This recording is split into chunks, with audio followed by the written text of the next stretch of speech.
Welcome to today's Explainer. We're jumping right in because we're setting the stage for a really powerful journey of self-reflection today. We're going to unpack the core concepts behind the art of believing in yourself. It's all about challenging how we view our everyday choices, our fears, and ultimately, our true potential. Let's get into it. So, have you ever actually just stopped and thought, what do I really like? Or even, what do I want to give back to society as an individual? I know, it sounds super basic, right? But seriously, pause for a second. What are your own genuine interests? What are you actually really good at as an individual?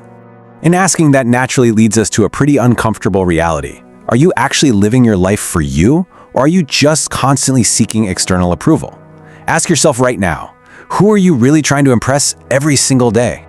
That brings us to Section 1. Who are you impressing? Seeking validation.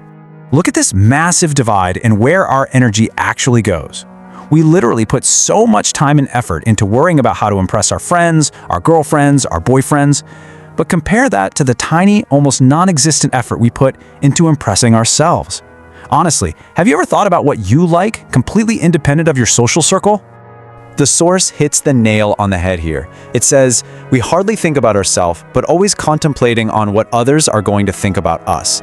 It's such a common struggle, isn't it? We get so caught up in the opinions of everyone else that we literally forget to explore our own identity.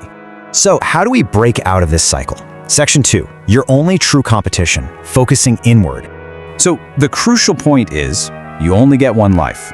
Every single moment we live is so precious. You are your own competition.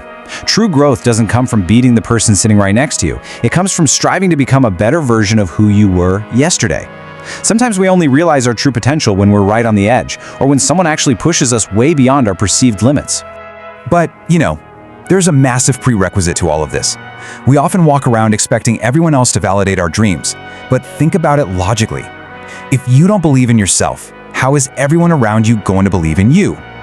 External belief absolutely requires internal self-belief first. You've got to start believing in your own potential before anyone else will. No way around it. So what does that look like practically?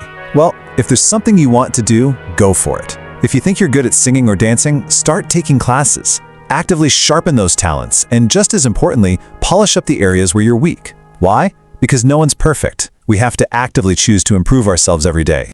And this brilliantly illustrates the exact building blocks required to become a better human being. Practice, perseverance, and consistency. These are the three pillars that literally turn your raw, unpolished potential into actualized talent. Now, applying those pillars means stepping into some pretty uncomfortable territory. Section 3, the power of mistakes, leaving the comfort zone. Think about where so many of us start out.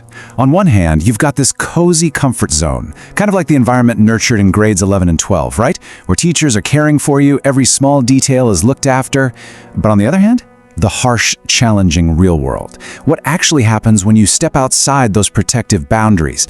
Because that transition to the real world is definitely coming, we absolutely need a radical reframing of failure. Look, when a teacher asks you a question in class, answer it. Even if your answer is totally wrong, it's okay. Actually, it's good to make mistakes. We need to drop this fear of failure and start intentionally making mistakes while we're still in a safe, sheltered environment. The source puts it perfectly.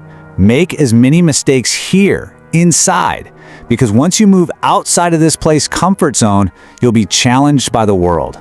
Seriously, getting it wrong right now, while you still have that safety net, is absolutely the best rehearsal you can have for the future. The world outside is going to challenge you, so use your comfort zone to practice failing and recovering right now. Okay, moving on to Section 4, seizing the moment now, taking action now. This all really comes down to understanding that opportunities often knock only once. You just have to grab them. Don't wait for tomorrow, and please, don't wait for the perfect moment. Waiting for perfection is a total trap, because let's be real, perfection may never come. This moment, right here, right now, is the one we're living, and it can become pretty remarkable if we just choose to make the most of it. You've got to take chances. Now, if stepping out feels a bit overwhelming, remember this vital insight. It's all the mind that makes it difficult. The world is actually a much easier and beautiful place to navigate, but it all depends on our mindset. If we just change the way we think and simply learn to accept life as it comes, the journey ahead becomes a whole lot easier. Now, what's really interesting about this slide is the grounding reminder it gives us. Do not underestimate yourself. Every single person in this world, and yeah, that definitely includes you, is here with a mission and a vision. You have an inherent, totally unique purpose that absolutely no one else can fulfill. And so, we circle right back to where we began, but hopefully with a much bigger perspective this time. The world is out there waiting for your specific mission and vision. But are you ready to truly believe in yourself? It's time to embrace your potential, step out of that comfort zone, and move forward. Thanks for hanging out with me for this explainer, and remember, keep striving to be better than you were yesterday.